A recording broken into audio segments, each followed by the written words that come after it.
नमस्ते। आज के इस चैप्टर में हम ज्यामिति यानी ज्योमेट्री की दुनिया के कुछ ऐसे छिपे हुए नियमों को डिकोड करने वाले हैं जो हमारे चारों ओर मौजूद आकृतियों और रेखाओं को कंट्रोल करते हैं। सच मानिए, आज हम जो बातें समझेंगे ना, उसके बाद हमारे आसपास की दुनिया को देखने का हमारा नजरिया एकदम बदल जाएगा। तो चलिए शुरू करते हैं। ओके, चलिए सीधे टॉपिक पर आते हैं। एक बहुत ही दिलचस्प थॉट एक्सपेरिमेंट से शुरुआत करते हैं। जरा सोचिए, एक प्लेन सरफेस या कागज के टुकड़े पर कुछ रेखाएं यानी लाइंस खींची गई हैं। अब अगर हम उन लाइंस को कागज के बाहर तक बिल्कुल अनंत या इन्फिनिटी तक बढ़ाते चले जाएं, तो क्या वे कभी आपस में मिलेंगी? सोचिए, यही वो एक सवाल है ना जिस पर ज्योमेट्री के सबसे बेसिक नियमों की पूरी नींव टिकी हुई है। आइए एक नजर डालते हैं कि आज हम क्या क्या कवर करने वाले हैं। सबसे पहले, जब रेखाएं मिलती हैं, फिर शीर्षाभिमुख कोण, समानांतर और तिर्यक रेखाएं, संगत और एकांतर कोण, समानांतर भ्रम का जादू और आखिर में इन सभी ज्यामितीय नियमों का एक क्विक सारांश। तो बढ़ते हैं हमारे पहले टॉपिक की तरफ, जब रेखाएं मिलती हैं। अब यहाँ हम दो मुख्य तरह की रेखाओं के बीच का फर्क एकदम साफ साफ देख सकते हैं। एक तरफ हैं प्रतिच्छेदी रेखाएं, जिन्हें हम इंटरसेक्टिंग लाइंस भी कहते हैं। ये वो लाइंस हैं जो किसी एक पॉइंट पर आकर एक दूसरे को काट देती हैं। और दूसरी तरफ हैं समांतर रेखाएं या पैरेलल लाइंस। ये बिल्कुल एक सीधी दिशा में चलती रहती हैं और इन्हें चाहे कितना भी आगे क्यों न बढ़ा लिया जाए, ये समतल सतह पर कभी नहीं मिलती, बिल्कुल रेलवे ट्रैक की तरह। यहाँ सबसे दिलचस्प बात क्या है पता है? जब भी दो रेखाएं किसी एक पॉइंट पर मिलती है ना, तो उसे सिर्फ मिलना नहीं कहते, बल्कि उसे प्रतिच्छेद करना या इंटरसेक्ट करना कहते हैं। और इसका एक बहुत ही इम्पॉर्टेंट गणितीय रिजल्ट होता है। जहां ये रेखाएं कटती हैं, उस पॉइंट पर अपने आप चार अलग अलग कोण यानी एंगल्स बन जाते हैं। जी हाँ, चार एंगल्स। और ये कोई इत्तेफाक नहीं है, बल्कि ज्योमेट्री का एक बहुत ही पक्का नियम है। अब आते हैं हमारे दूसरे टॉपिक पर, शीर्षाभिमुख कोणों का रहस्य। तो असल में क्रूशियल पॉइंट ये है कि जब भी दो रेखाएं एक दूसरे को काटती हैं, तो जो एंगल्स आमने सामने बनते हैं उन्हें शीर्षाभिमुख कोण या वर्टिकली ऑपोजिट एंगल्स कहा जाता है। और ज्योमेट्री का एक ऐसा सॉलिड रूल है जो कभी नहीं बदलता। रूल ये है कि ये आमने सामने के कोण हमेशा, बिल्कुल हमेशा एक दूसरे के बराबर होते हैं। रेखाएं चाहे किसी भी दिशा से आएं, कैसे भी कटें, ये आमने सामने वाले एंगल्स हमेशा एकदम इक्वल ही रहेंगे। चलिए अब इस नए रूल का इस्तेमाल करके एक छोटी सी मेंटल पजल सॉल्व करते हैं। सोचिए, अगर उन चार एंगल्स में से सिर्फ एक एंगल 120 डिग्री का है, तो क्या बिना प्रोटेक्टर के, बिना कुछ मापे, बाकी के तीन एंगल्स निकाले जा सकते हैं? क्या लगता है? यहीं पर तो ज्योमेट्री का असली जादू शुरू होता है, जहां कैलकुलेशंस अपने आप होने लगती हैं। और इस पजल को आसानी से सॉल्व करने की चाबी छिपी है इस मैजिक नंबर में, 180 डिग्री।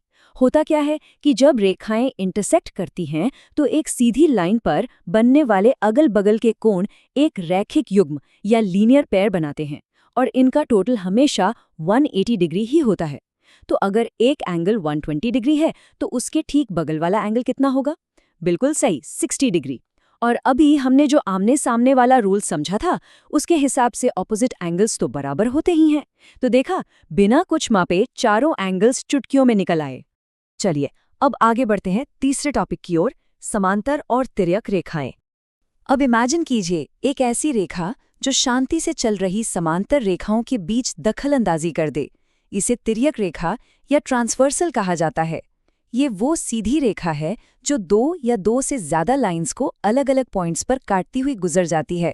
और मजे की बात यह है कि जब ये ट्रांसवर्सल समांतर रेखाओं को काटती है, तो ये बिल्कुल एक स्टैंप की तरह काम करती है। जी हाँ, एक मोहर की तरह। ये दोनों पैरेलल लाइंस के इंटरसेक्शन पॉइंट्स पर बिल्कुल एक जैसे एंगल्स का पैटर्न छाप देती है। तो इसी के साथ हम आते हैं अपने चौथे टॉपिक पर, संगत और एकांतर कोण।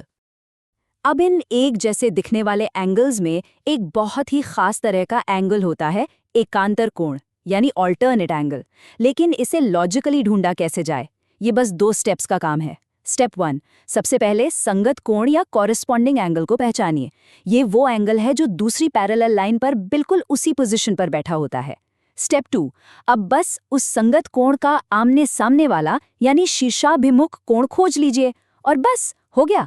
यही शीर्षाभिमुख कोण असल में हमारे ओरिजिनल एंगल का एकांतर कोण होता है। ये सिंपल सा लॉजिक ज्योमेट्री को कितना आसान बना देता है ना? और अब हम जो देखने वाले हैं वो शानदार ढंग से ये साबित कर देगा कि हमारी नजरें हमें कैसे धोखा दे सकती हैं।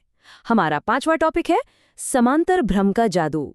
जरा ध्यान से देखिए, क्या बीच की ये दो वर्टिकल लाइंस पूरी तरह से पैरेलल या समांतर लग रही हैं? पहली नज़र में तो ऐसा ही लगता है कि ये बीच से मुड़ी हुई हैं या एक दूसरे से दूर जा रही हैं। बैकग्राउंड में जो सेंटर से बाहर की तरफ किरणें निकल रही हैं ना, वो हमारी आंखों को बहुत बड़ा धोखा दे रही हैं। लेकिन हकीकत में अगर हम अपने ज्योमेट्री के नियमों से इन्हें मापें तो ये दोनों खड़ी रेखाएं एक दूसरे के बिल्कुल 100% समांतर हैं। चलिए एक और बहुत ही फेमस इल्यूजन ट्राई करते हैं। यहाँ ये जो तिरछी रेखाएं हैं ये ऐसी लग रही हैं ना जैसे टेढ़ी मेढ़ी हों, अस्त व्यस्त हों और बिल्कुल भी एक सीध में ना हो। पर यकीन मानिए ये भी सिर्फ एक दृष्टि भ्रम है। ये जो छोटे छोटे ब्लैक एंड व्हाइट स्क्वायर्स का क्रॉसिंग पैटर्न है ना, उसकी वजह से हमारी आंखें ज्योमेट्री को सही से पढ़ ही नहीं पा रही हैं, जबकि असल में ये सारी लाइनें बिल्कुल सीधी हैं और एक दूसरे के एकदम पैरेलल हैं। है ना कमाल? अब बस इस आखिरी भ्रम पर एक नजर डालिए। यहाँ ऊपर और नीचे की हॉरिजॉन्टल लाइंस ऐसा लग रहा है जैसे बीच से बाहर की तरफ फूल रही हैं या मुड़ रही हैं। ये सारे एग्जाम्पल्स हमें एक बहुत जरूरी बात सिखाते हैं। हम हमेशा सिर्फ अपनी देखने की क्षमता पर भरोसा नहीं कर सकते। आकृतियों की असली सच्चाई जाननी है तो हमें अपनी दृष्टि पर नहीं बल्कि ज्योमेट्री के उन पक्के और अचूक नियमों पर डिपेंड रहना होगा जिन्हें आज हमने डिकोड किया है। तो चलिए आज की इस जर्नी को सम अप करते हैं। हमारा छठा और आखिरी सेक्शन, ज्यामितीय नियमों का सारांश। ये एक छोटी सी चीट शीट है जिसे हमेशा याद रखा जा सकता है। पहला रूल, जब भी रेखाएं इंटरसेक्ट करती हैं तो आमने सामने वाले यानी शीर्षाभिमुख कोण हमेशा बराबर होते हैं। दूसरा रूल, जब एक ट्रांसवर्सल लाइन किन्हीं पैरेलल लाइंस को काटती है तो वो बिल्कुल एक जैसे संगत कोण बनाती है। और तीसरा रूल, ऐसे केस में एकांतर कोण भी हमेशा एक दूसरे के बराबर ही होते हैं। बस यही वो बुनियादी लेकिन कभी न बदलने वाले रूल्स हैं जो पूरी ज्यामिति की दुनिया को एकदम परफेक्ट शेप में बांध कर रखते हैं। तो अब इन नियमों को इतने अच्छे से समझने के बाद सोचिए अगली बार जब हम किसी ऊंची इमारत, किसी पुल या फिर अपने आसपास के फर्नीचर को ही देखेंगे तो क्या हमें उनमें ये छिपी हुई इंटरसेक्टिंग लाइंस, पैरेलल लाइंस और रहस्यमयी एंगल्स नजर आएंगे? बिल्कुल आएंगे। ज्योमेट्री सिर्फ हमारी किताबों या कागजों तक लिमिटेड नहीं है, ये हमारी फिजिकल दुनिया में हर जगह मौजूद है। बस उसे पहचानने के नजरिए की जरूरत है। तो बस अपने आसपास छिपे ज्योमेट्री के इन चमत्कारों को ऐसे ही एक्सप्लोर करते रहिए।